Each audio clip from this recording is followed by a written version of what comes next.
ایک بات ذہن میں رکھ لیں کہ یہ ہو نہیں سکتا کہ انسان پر مشکلات نہ آئیں۔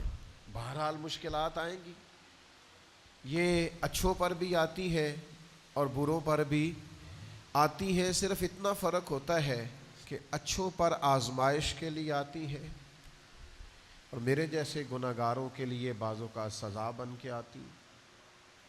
بہرحال آزمائش آتی ہے، دکھ، تکلیف، بیماری، مصائب، پریشانیاں یہ انسان کے ساتھ ساتھ چلتی ہیں۔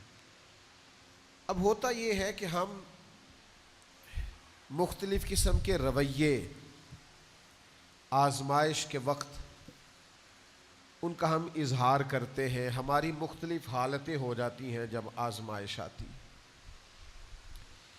صرف سمجھنے کی بات یہ ہے کہ آزمائش تو بہرحال آئے گی، تو ہم نے کرنا کیا ہے؟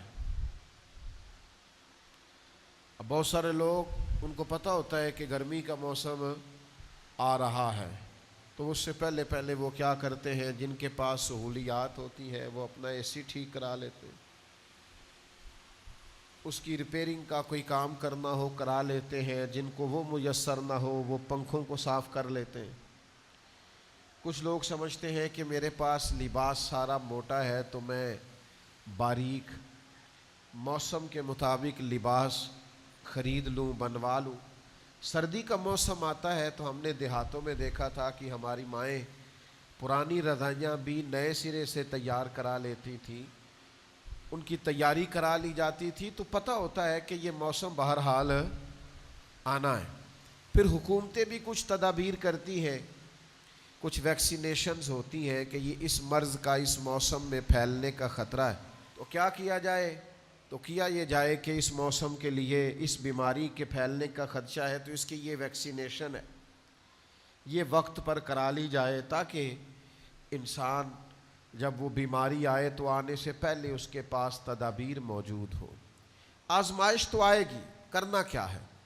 سب سے پہلی بات یہ ہے کہ جب انسان پر آزمائش آئے تو اسے اپنے آپ کو کنٹرول کرنا ہے، واویلا نہیں کرنا، شور نہیں کرنا، ہاتھ پیر نہیں پھولنے چاہیے، بہت زیادہ انزائٹی ڈپریشن اسے نہیں ہونا چاہیے، اسے اپنے آپ کو کنٹرول کرنا چاہیے۔ باقی جو لوگ مدد کے لیے آئیں گے وہ بعد میں پہنچیں گے، جو ڈاکٹر اس کے پاس آئے گا اس کو بھی فون جائے گا، وہ تیاری کرے گا، وہ نکلے گا، گاڑی نکالے گا، آنے میں ٹائم لگے گا۔ اس کے پاس اگر ریسکیو والی ٹیمیں آئیں گی تو وہ بھی ٹائم، سب سے پہلے اس سے ذہنی طور پر مشکل کے آتے ہی اسے یہ دیکھنا چاہیے کہ میرا اپنا کنٹرول لیول کس طرح کا ہے۔ اسے اپنے آپ کو بہت اعتماد میں رکھنا ہے، تحمل میں رکھنا۔ مشکل آ گئی ہے، اب یہ فوراً نہیں جائے گی۔ ایک اصول سمجھ لیں کہ نبی پاک علیہ السلام نے فرمایا کہ صبر وہ ہے جو پہلے صدمے کے وقت کیا جاتا ہے، جو عین مصیبت جب آئے اس وقت جو لوگ صبر کرتے ہیں اس کو صبر کہا جاتا ہے۔ جس کو ہفتے کے بعد آیا وہ صبر نہیں، وہ تو زخم ہی ٹھیک ہو گیا ہے۔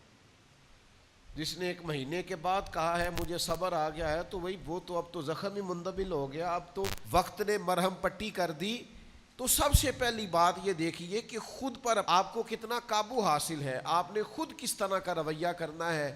آپ بالکل پریشان ہو رہے ہیں، آزمائش میں آ رہے ہیں، ہاتھ پیر پھول رہے ہیں، تو اس سے آپ اور زیادہ پریشان ہو جائیں گے۔